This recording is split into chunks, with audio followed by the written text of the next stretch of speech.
This is Alex. Last week, he learnt a valuable lesson. He realized that letting his salary accumulate in his bank account was inefficient because inflation was eating into his savings.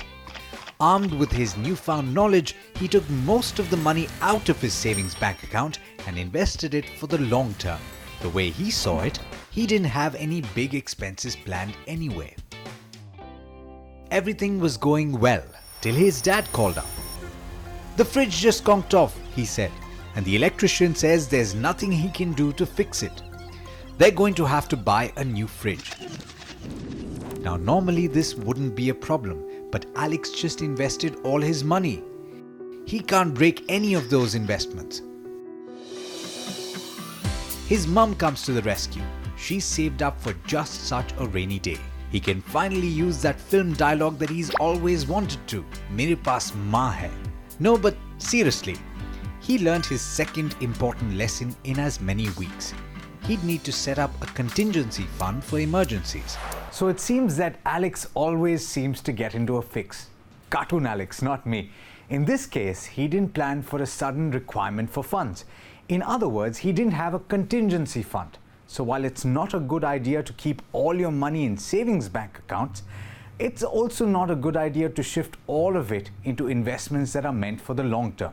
Here's what certified financial planner Gajendra Kothari has to say about how much money you should set aside and where you should put it. Contingency fund should be the starting point of your financial plan. It should start with this as the main goal. So now contingency funds can be different for different categories of investors.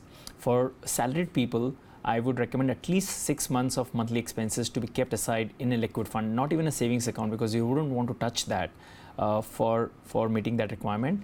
Ideally, we would recommend 12 months, but if 12 months is not possible, have 6 months.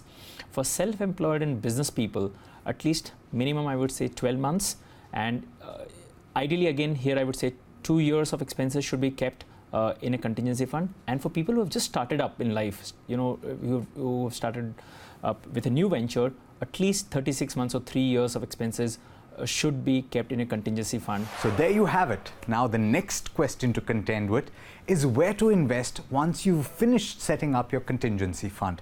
I'll tell you about what Einstein called the eighth wonder of the world in the next episode.